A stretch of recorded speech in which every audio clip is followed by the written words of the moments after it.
Hey guys, Fruit Smoothies here, coming at you with another video today. This video today is top 10 things we want to see in next year's WWE game. Coming up at number 10, we have Kurt Angle. Now this one is really specific only because Kurt Angle is such a big star, you know, before WWE and after WWE, and now that he's back, he's currently the general manager of Raw, in case you guys didn't already know that, but he was also put in the Hall of Fame this year.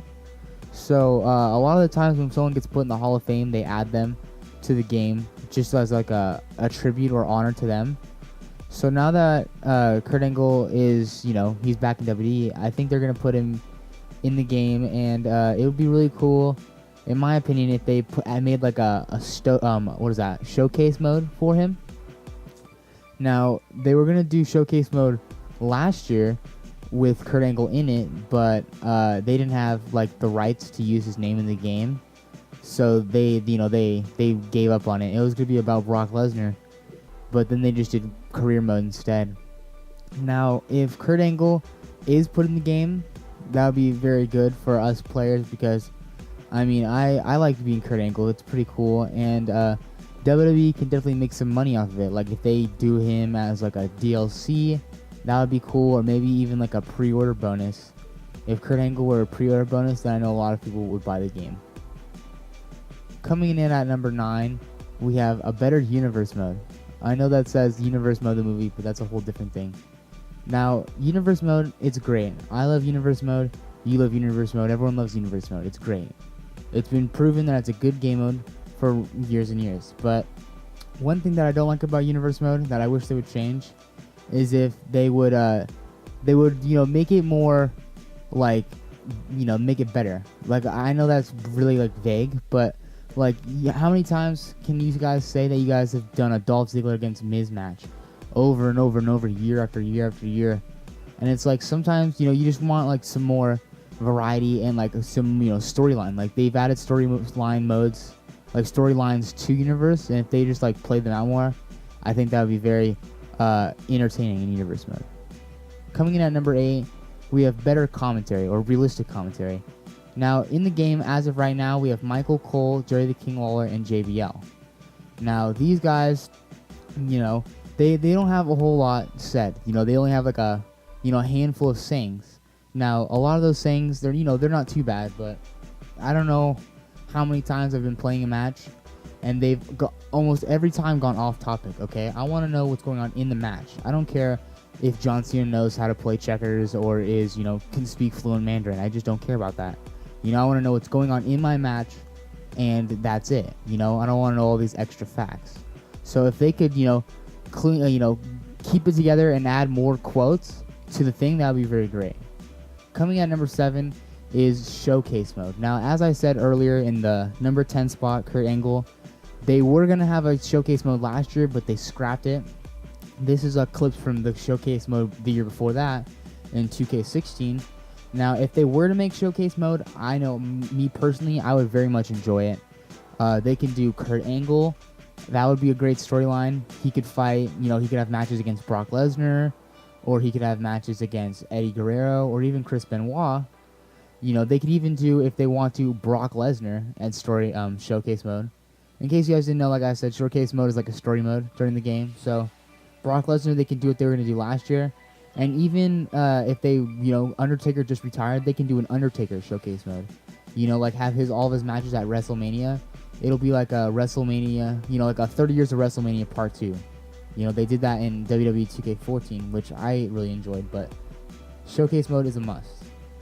Coming in at number 6, I have different commentators. Now, as I said before, currently we have JBL, Michael Cole, and Jerry the King Lawler. And like I said, they're all right, but they're not the greatest. If you can change up what you got, just by different shows, or even you can pick some. Like, I know I'd like to hear Byron Saxton or Mauro Ronaldo, even Tom Phillips. That would be great. Corey Graves on NXT. You can just change them, or even if they were on pre-assigned shows. That would be really interesting to me and great. Coming at number 5, we have better career mode. Now, career mode, this will be the 3rd year career mode is going in, And it does take WWE a couple of years to get something right, so, hopefully they'll do good in this one, but, I wouldn't hold your breath. So, career mode is good. A thing that is bad about this, about career mode now is, it's a lot of the same matches. And so, like, for example, last year's game in WWE 2K18, in my playthrough of career mode, I kid you not, I was in a tag team feud with Alberto Del Rio and Kane for 23 months. I kid you not. 23 consecutive pay-per-views of me beating him and them still fighting me. Now, there's nothing I can do to get them to, like, leave me alone. Also, a thing that is, like, bugs me about this is, like, title matches are almost impossible to get. The only way you can get a good title match is if you look up a video on YouTube. And, that, kind of takes some of this, joy out of it, I guess. Coming in at number 4, we have better online matches, or like online mode, like an upgrade. Now, I know I keep saying mode and match and this and that, but just a lot of the things that they have like need a little bit of like rebooting. Like online mode, I can't tell you how many times I've been playing online mode and I was beating someone bad, whooping their ass. When all of a sudden I just get a bunch of lag and there's nothing I can do to stop it. And the thing that sucks is either they won't be lagging at all because they're host and, it's their connection, or the lag won't even be bothering them that much. So here I am going from winning, about to win, to them, beating me and me losing, pretty much. The thing that always gets me mad is when someone pins you, like right after a finisher move and they're pinning you, and you're trying to kick out, but on the little slant, you press the button in the right place, but you can't kick out because of the lag. So they can fix the lag, that'd be perfect. Coming in at number 3, we have reverse finishers, like finisher reversals. Now, this is kind of a hard concept to understand, but in the same way, it's also quite simple. Like, as of right now in the game, all we have is chokeslam to chokeslam, tombstone to tombstone, and curb stomp to RKO. I'm pretty sure those are the only 3. Now, there are so many different possibilities they can possibly do, and, I just hope that WWE, puts in full effort, because they can do many of these. It just takes a little bit of time, and a lot of them are awesome. I would love to see, an AA RKO, a chokeslam RKO, a pop-up powerbomb, pop-up powerbomb codebreaker, or even a spear to a pedigree. That would be, really awesome, because they've, that's happened before in real life, and if they could do that, that'd be great. Coming in at number 2, we have updated moveset. Now, Seth Rollins just had his new finisher move, and this is it, the best that I can do in the game. Okay?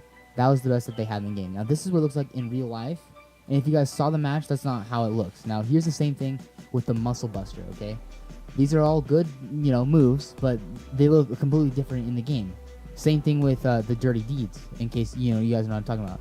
Here's a picture of what it looks like in real life. See, it's like a full, like, flip, I guess. The guy lands on his back instead of, like, his shoulders, like in real, in the game. So if they can update that and make it look more like in real life, I think that would be great. Here we go, guys. Finally, number 1 spot. Now, this might be a little shock to you guys. This is my personal opinion. But number 1, I think, should go to the Cruiserweights or 205 Live. Now, I know a lot of you guys are thinking, yo, Smoothies, why didn't you just do GM mode? That's what we all want. Now, GM mode is great, okay, guys? GM mode is amazing. We all know that, okay? That's a fact. But, if anyone's the biggest troll on the internet, it's WWE. 2K WWE. They love trolling us, and you guys know it. I don't know how many times we've asked for things, and they've never given it to us. Okay, GM mode is, like I said, it's great, but I just don't see WWE giving it to us this year. Maybe next year, maybe even the year after that. But I think Cruiserweights will be a great thing to come. They've burst into the scene, and they're doing pretty well, in my opinion. They can get, like 205 Live rings. They can get the Cruiserweight Championship. And the thing about it is, there's only like 20 or 30 Cruiserweights, so I think they can do it. Maybe they could do it as a pre-order bonus, like I said earlier about Kurt Angle, or even like a Cruiserweight DLC. I know I would buy the Cruiserweight DLC, and I know many other fans would too. Because although I know the Cruiserweights are still kind of new, and they're still earning their place in WWE, I mean, they're still fun to play as in the game. You can download them, some of them, on the, like the community downloads. And some of them are a lot of fun to play. So that pretty much wraps up my list, guys. Thank you guys a lot for watching. Drop a comment down below if I missed any. Leave a like, and hit that sub button right there, guys. See my next video soon. Peace!